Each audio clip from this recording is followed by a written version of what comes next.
Welcome, my friends, to the tranquiline halls of the latest Datamine. It goes on and on and on, and yes, this is a date all the way down in October 31st, where we do have a rough idea of what is going to be releasing that far in advance. Oh, Christmas came early with this Datamine. So much information and things to be able to break down. We're going to be talking Loki. We're going to be talking all the cards releasing alongside him, and Elsa Bloodstone, Man-Thing, Black Knight, Nico. So much to be able to think about. Here we have the Spotlight Cash release schedule all the way out for the next couple of seasons. So sit back, relax. We're going to make sure that Team Teddy is ready for everything the game is going to be throwing our way. Starting out with the Spotlight Cash releases, here we have the premium variants that are going to be releasing as the holders for the cards. We get to see the art, and we get to see the cards that are going to be contained in all the Spotlight Caches. Jean Grey still headlining this one is incredible to me. One of the great variants as well. I think she could be one of the best cards that we have in the game. Full stop. That's why I love grabbing her, playing her in anything that I possibly can right now. Next week with the Echo Iron Lad and then the Kang. Echo's looking fine. Iron Lad is going to extend the Steampunk variant line, so I'm kind of excited for that. I think I actually have every single Steampunk variant that they have so far released. Hopefully I can pull these two out of that next cache. Then we have Legion, High Evo, and the Hawk. I wish High Evolutionary was good enough to actually see play on the board when he's got variants like this. And at least this Legion variant looks miles ahead of the base art. Ooh, Mirage. This is one of the good variants of all time. And is a great pack as well, with Thanos and Master Mold rounding it out. If you're missing a couple of these cards, this is certainly one to chase. I think Mirage is going to be excellent, excellent. And now, going even farther into next season, this is a week where Daken is going to be the Battle Pass card. So, the cache for that week is containing Galactus, Nimrod, and Spider-Ham. Don't know what state Spider-Ham is going to be in. I'm fully expecting that he's going to get nerfed over the course of this season, and I could easily see this number being a 2 by the time that we get into this cache. I think that he could still be worth it. Galactus certainly is slipping right now. He's okay in ranked, where you're able to surprise your opponents. In Conquest, not at all. And Nimrod is an excellent card to be spotlighted here, because this is the season of Lady Deathstrike, and it is the season of X-23. This is the huge one. X-23 being able to give Destruction a regenerating source of additional energy opens up so much combo potential with all of these clunky but powerful expensive cards. So Nimrod is a great one to be able to grab here if you have not received him already. The Galactus variant is insanely good as well. So then we're looking at Lady Deathstrike, little MODOK, and then the Stature. Stature is kind of the loser here. MODOK is a specialty piece for discard, like the true Apocalypse discard. Also okay in Hela. It's a very cute variant. And then Lady Deathstrike, I think she's going to have to play alongside all of the new releasing cards, X-23 and Daken, to be able to see the full potential of this hybrid destruction discard archetype. So I'm a little reserved on her right now. I think that X-23 and she might be the weakest one. So what she destroys cards on both sides that are weaker than her on reveal. She starts at a 3. She can of course get buffed in hand with the new Nakia. She could get buffed in deck by the Okoye. She could get played buffed in some interesting scenario and then repeated via Odin, but it's tough to see her getting too much use when Destruction and other control cards are so well fleshed out. Maybe there's a situation that you guys can imagine where she is actually very potent. You have to let me know in the comments below. Then the X-23, this is the chase one. And with Nebula and Silk, this is the first. No, MODOK. MODOK is the first. Never mind, they're just going Battle Pass cards on all the way down. All the way down? Not all the way down. Nimrod, MODOK, and Nebula, all Battle Pass cards, all getting their highlights. I love that. Silk has been fine. She's nice to have. I value her more as a Series 4 card right now than a Series 5. But this could be an incredible cache, especially if you missed out on being able to pick up the Nebula. I think X-23 is going to be the best card releasing that entire season. And then the Silk is just great to have. And I think a lot of people skipped her for all the excitement around other cards that were releasing in the Spider-Verse season.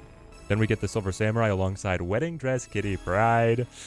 Oh, you're tempting me. You're going to pull me back. I already have a good Kitty Pryde variant. I might have to get a second and then a killer Spider-Man 2099 variant. He's just not very good. Spider-Man 2099 struggling to see play anywhere.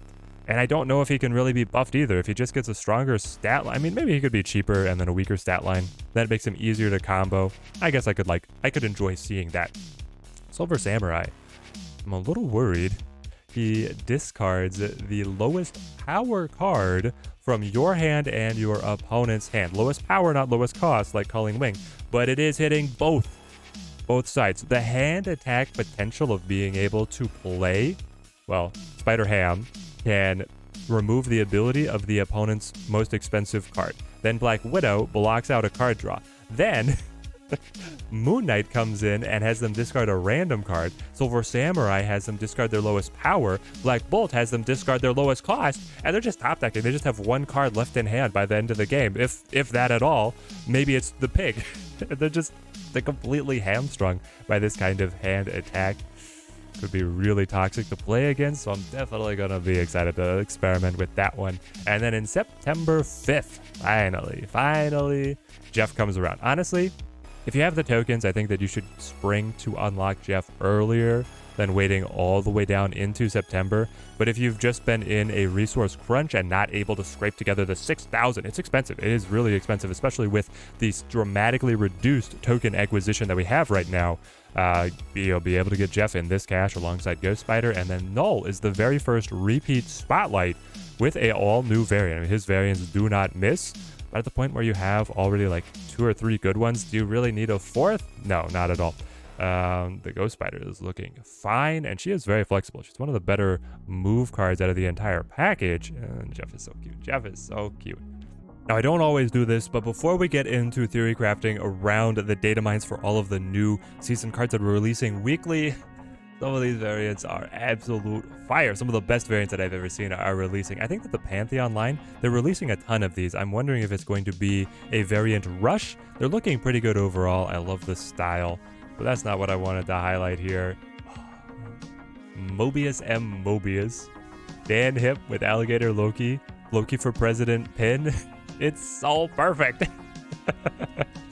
And also seems to be an incredible card. Hang on till we get to theory crafting with this guy. He seems amazing. This variant, absolute fire. Absolute fire. Again, wish High Evo was good enough to play when he's got variants that are looking like this. And then, man, Blade. I haven't been playing you very much in discard, but I might have to find a way if you're looking like that. So this card has a fantasy tag, and hold your breath. Peach Momoko does not miss. This might be my favorite variant I have ever seen. Whatever this costs, I will pay it. Hopefully, with these 2 cards in the fantasy tag, they release alongside each other in a bundle so I can grab them all at once. On to the new cards. We have discussed this before. You have Daken, 3/4, adds the shard into your hand. It's a 1/1. When the shard is discarded or destroyed, Daken doubles in strength. I think that he is a B or a B+, just general applicability on a good 3 cost, and then within a destruction discard hybrid list, I think that he could see a lot of really great things going on right there. Lady Deathstrike is probably my least anticipated card out of the set here. X-23 is the S tier. She, I think, is going to be, I am forecasting, is going to elevate Destruction into a very top tier meta deck. Now, Destruction has always had the Achilles heel of the opponent being able to run Armor and Cosmo to be able to slow you down. The thing is, they're going to have to slow you down if you've got tools like this. If the opponent does not have the counters, Destruction will just run over you. If you have this regenerating source of +1 energy. Being able to play Null on 5 and then hit it with the Zola on 6. Being able to play Nimrod on 4 and then just run a chain of destructions to be able to spam the board with these Marshmallow Men Sentinels. It's going to be incredible. And I've already discussed how Silver Samurai looks like he's going to be able to hamstring the opponent by knocking out additional cards from their hand. Lowest power card from both sides. That means Silver Samurai could be knocking the Shard Blade out of your hand, doubling your Daken, and then still knocking out a useful card from the opponent's hand, especially as we look at Bounce that enjoys being able to combo a lot of these little cards together. Being able to knock anything out of their hand is significantly weakening all of their carries and all of the engine that they want to be able to build. Other decks as well are going to suffer just from having more limited hand options. Being able to fully hand attack has not quite come together yet, and I think Silver Samurai is the missing piece. So I'm putting Silver Samurai B+, Lady Deathstrike C+. control is always incredible. She's just expensive, and it feels like you're going to have to find a way to be able to buff her to see good use out of her, but then you have to take time out of your day to apply the combo to buff her to be able to then destroy all these cards. It could be good. It could be good. Maybe it'll feel better. I think that then I'm initially thinking of here. Of course, against something that is running like Zoo, being able to get her down against a lot of these little bodies can just wreck that entire location and then give you a dramatic advantage, especially if you're able to ping off the Bucky Barnes. Maybe you weren't able to kill your Wolverine previously. She's activating all of those at once. Then you get another destruction in on turn 6. It could end up building into something, but I feel like it could just be running a cheaper Killmonger or something to accomplish largely the same task. We'll see. We'll see. She is... Okay, so worth calling out. This is how you can destroy the Dracula. Finally. Dracula's going to be sitting as a 0. Lady Deathstrike is going to gobble him up. But this card and Dracula have not been seen play for like 2 seasons now. Then the more exciting new pieces. Loki, Alioth, Mobius, Ravonna, Renslayer. Loki finally arriving in the game. 3/4 on reveal. Replace your hand with cards from your opponent's starting deck. Give them -1 cost. Wow. He shapeshifts your entire hand into cards from the opposing deck. You get all this information as to what kind of deck they are running. If you are synergizing this with Quinjet, then you're having double discounted cards across your entire hand. You could try and bloat your hand size, which is naturally the deck synergy here with Quinjet as well, and then flip them all. You could see 7 cards in hand going into the final turn that one of, say if you get Loki down on turn 4 with a really large hand size and they all get flipped over into these double discounted cards, you just have madness ensuing into that final turn. The randomness is what is, I think, hurting him. I'm incredibly excited for Loki, but I think he could actually be the weakest card out of his season, which is insane because the potential here is amazing. But you're looking at it of, I had a very large hand size and then replaced everything. Yes, they are double discounted, but they are, again, random junk that is not necessarily synergizing with the rest of my battle line. And you could be then reverting or replacing your Devil Dino, which was a huge payoff for the deck. Your big win conditions can get taken away by Loki, and you're just hoping that the opponent has something to be able to fill in the gap, or you're just hoping that the extra energy efficiency that Loki is giving you is going to let you out-muscle them as you play through. So it's an interesting decision on if you want to play it late to be able to get the most discounted cards, or if you want to play it early to be able to still have the best chances of top-decking cards that naturally synergize with how you built your deck. Really gonna love trying him out. So I'm giving him, I love the Furious Dino archetype. Loki's probably a B. The thing is that the archetype is very well fleshed out right now, and Loki just as a total agent of chaos has really high highs and I think really low lows. And we're gonna have to get our hands on him to figure out where it really settles. So B right now, somewhere in the middle. Alioth. 5/5 on reveal. Destroy all enemy cards played here this turn, including unrevealed cards. If you have the initiative advantage, the opponent will tremble. They will not be able to get anything off. You can absolutely lock locations down to your total advantage.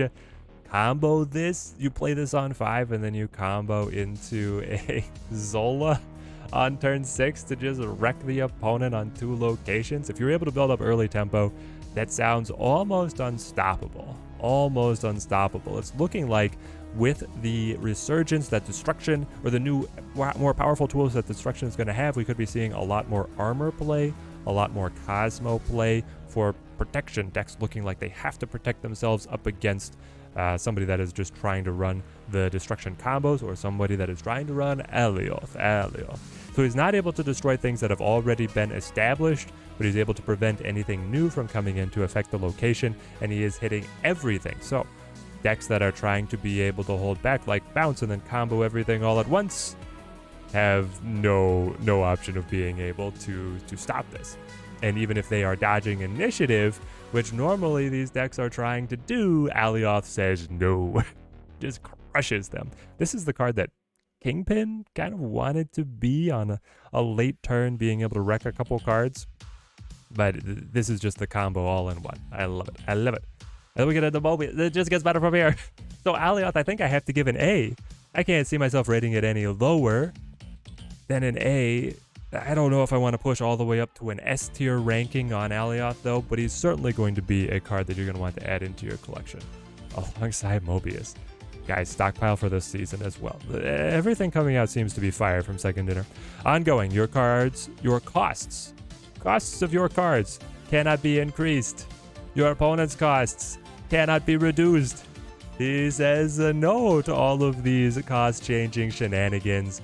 A lot of decks right now are trying to either hamstring opponents with the wave, increasing their costs, or being able to give themselves compounding energy savings alongside Beast, Sarah, Zabu, even have Ravonna Renslayer, a new energy cheat card that is going to be coming out. But man, Mobius just dumpsters all of these. It is important to note that Destruction with X23 getting the max energy each turn is not, they're cheating energy in a different way, in a way that gets around Mobius. So I think that these kind of effects that are giving additional energy, these are going to be able to be preserved, whereas Morbius is shutting down the other avenues. And he's a 2-3, which is a fine stat line to be able to run. He is ongoing, so the opponent can turn it off. If you try and establish him really early, you're going to want to try and pace yourself as to when you play him and where you want to play him. If you can play him just across from Zabu, then the opponent's like, oh, yeah. So here, if I Enchantress, I still kill my own Zabu, and if I don't Enchantress, Mobius is taking away the effect of my Zabu, so what do? He also murders Stature and Miles, any cards that are naturally discounting themselves, Death as well. There's so many cards here that he is absolutely bricking. I love it. I love it. And then, on top of all of that, you now have synergy with Wave. This is the Death Wave coming back in a new way. On turn 5, you would be able to play Mobius and you would be able to play Wave. The opponent's costs cannot be reduced. All of their expensive cards are still max price. All of their cheap cards can be increased and they will go up to 4. They can only play absolute 1 card. If you have Mobius and you play early, the opponent's not going to be a wave early. So if you play Mobius on 2, wave on 3, the opponent is not going to be able to play a 5 or a 6 cost early, but you will. And then if you wait for it on turn 5, you lock out all of their cheap cards. They can only play 1 card, but all of your cheap cards cannot have their cost increased. You could still do a kind of bounce combo and play everything that you were holding back and that you wanted to be able to drop on them. This seems... I am just... Speaking that out loud, I'm scared for what Mobius is going to be able to do in the game. And then we get to Ravonna Renslayer. Ongoing, your cards with 1 or less power cost 1 less, minimum of 1. So we have a 3-3 energy cheat. We're going to have to look at the sheet of all the cards that she affects before we break down her ability. Here we are, exhaustive list of all the cards that will be discounted by Renslayer. There are a couple exceptions here that we'll call out, but just right out the gate, the Goblins, being able to play Renslayer and then drop Green Goblin for 2, being able to play Renslayer and go straight into Hobgoblin on 4, that seems really nasty for the opponent to be able to deal with. And then Mr. Negative. This is, I think, the most natural and immediate pairing for Renslayer. Her being able to match up with Negative, who wants to run all of these low power cards, is going to be able to give you the energy cheat and discount all of them. If you don't hit Negative, it could finally be the consistency piece that Mr. Negative was needing to be able to not just win or die on drawing Negative on curve or even before curve, as some of the decks right now feel like they have to do to really reach their full potential. It is important to note that after Mr. Negative takes effect, Renslayer will not... Hang on. I'll take any chance to look at that. Angela yet again. She will not discount cards that have been inverted by Negative because she cares about current power rather than base power, given that it's written without the hyphen. Her text indicates that she cares about current power, not base power, hence the fact that I don't believe that she will work with... I think Mobius updates in hand right now. Null definitely updates in hand, so I think that Null will actually not work unless they carve out an exception for Renslayer, or if they revamp, as they said they've wanted to, how ongoing cards are shown in hand. Some of the cards are forecasting what their power level is, other ones are not, and it's a whole web of synergies with different cards that make or break depending on how they want to be able to show the card. Hitmonkey getting discounted, amazing. Bounce could actually make great use of Renslayer with Iron Man coming in here as well. Being able to play Kang on 4, who cares? Dracula getting discounted takes me into yet another deck archetype that I think could be solid, which is just Good Cards Zabu. The classic Good Cards Zabu. Back when Zabu was in his old form of the 3-2, 3-3, that was discounting 4-cost cards by 2, you had Dracula, you had Jubilee that were getting discounted. You can get Hawk in there as well, set up Zabu on 2, Renslayer on 3, and then still be able to run this insane combo. You then flesh out the deck with a number of pretty powerful 6-cost cards that are able to get consumed by the Dracula, pulled out by the Jubilee. You thin your hand fairly well with all the energy cheats that are going on. Good Card Zabu might be making a comeback. Angela, another bounce tool that's looking quite nice. Zola for Destruction, Zola for Mr. Negative, fantastic. Taskmaster coming out early doesn't really matter, but it does mean that you could combo something a little bit more powerful alongside. Ironheart, just a great ongoing, or on reveal, and then we have other ongoing synergies with like Wong kind of wombo combos. Renslayer might be able to get you over a threshold of getting a couple extra cards to fit together, or being able to surprise your opponent by popping. I mean, Wong Ironheart is not that great. Anyway, Ironheart dropping down to a 2-0, so it feels good. Morph, don't play it. Mystique, very nice. With Renslayer, you can play Mystique Iron Man together on the final turn, a la Sarah. But instead of setting up the 5-cost Sarah, you're just setting up Renslayer on 3, and then you have much more freedom in the mid game to be able to build up power that's then going to get doubled in the end game. Cerebro 3s. Is there something here? Not really, right? Renslayer is only discounting Cerebro and Mystique. I don't think it really works. Cerebro 0s, Cerebro 1s, then Renslayer breaks it. I don't think this is the answer. Hawk, fantastic. Unfortunately, the cards that synergize with him will not be discounted, but if you're running Zabu and Renslayer together, getting Hawk all the way down to 2 feels amazing. So easy to be able to combo with the Mystique, and then even Korg if you wanted to play them all together on the final turn. Adam Warlock for the additional card draw, another Mr. Negative tool that's getting discounted. Again, I think Null is not going to work, at least in his current state. Jubilee, fantastic. Discounted Jubilee just feels pretty nice. All of the ones... All right, we got a pretty limited selection here. So the 1 powers... Patriot doesn't want to use it. He doesn't have other synergies with the Renslayer. Forge, nobody wants to run Forge. Wolfsbane is in a very similar spot to Ironheart of just not getting used very often, but maybe discounted is okay. Psylocke, quite nice to be able to get an additional energy cheat. You'd be able to play Psylocke as a 1-1. Bishop, another bounce tool. Black Widow, a little bit of control. Bucky, some destruction synergy. We do have the White Tiger, so we've got kind of the pool 1 core of on-reveal triggers. I don't think that the Renslayer energy efficiency is going to give you anything there. So I think that evaluating her overall, as you're looking at a Mr. Negative deck, you're looking at a bounce deck, and you're looking at the good card Zabu as where she could fit in. And I think those lists are good enough that I'm going to give her a B+. So we're looking at B on Loki, A on Alioth, Mobius could be S. I want some clarification on the wave interaction specifically, because they've kind of set up wave to be able to trump all other effects, but Mobius is an ongoing, which has, in all other cases, trumped an on reveal, which wave is. If Mobius and wave is working the way that I described earlier, S, Renslayer, B+. It's a fire season, and we roll on into yet more data mines. We don't have very much going on here. Elsa Bloodstone. This has been data mined up from a long time ago as a 1-1 at the end of each turn. If you are winning this location +1 power, I don't think that she can actually release in this state. This is just like a worse Nebula is what it feels like. Obviously, it has a slightly different trigger, and it's just a passive ability, which is nice here. But I am imagining that we're going to see a completely new ability for Elsa and a new stat line as well. Man-Thing, we have no ability information. They're not going to release another vanilla card. He will have an ability. He'll probably... I mean, with this art is brand new, is my understanding, so I think the stat line could be accurate, but have no idea what the ability is. Black Knight, this is also a very old data mine.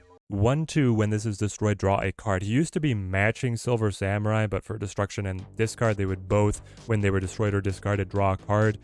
Silver Samurai has been reworked. Black Knight will also be reworked, and this is especially because we have a token placeholder for the Ebony Blade. So understanding is that playing Black Knight will then create the blade either in deck or in hand, and when the blade is played to his location, it destroys the most powerful card your opponent has at the location. A fantastic ability. Where are the stats going to match up?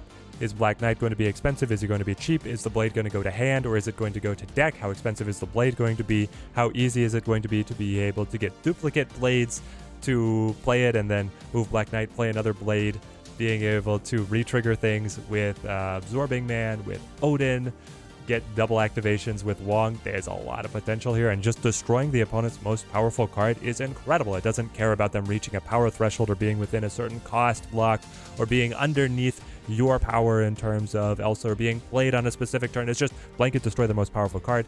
One of the best control effects you could possibly have. And then Nico, no art, no ability, but a fan favorite character for sure. I was loving her in Marvel's Midnight Suns. Cannot wait to see what she has in store for us and what this entire season is going to pan out to be. So there we have it, our card forecasts out all the way into October. What is the card that you guys are most excited for? Oh man, I think mine could actually be the Mobius. The Mobius just sounds insane, and Alioth also looks amazing. Absolutely amazing. If you guys want to be able to see the best decks to be able to use all of the newest cards releasing, the reviews, breakdowns as they release, I cover everything on the channel. I'm generally able to pick up every single card right on release. I missed Jean Grey by a day, but that so far has been my largest slip up on getting them right on release to be able to give you guys the review information so that you are not misspending any of your hard-earned resources. Let me know down in the comments what you guys think of all these breakdowns. Till next time, thank you guys for watching. Keep on snapping.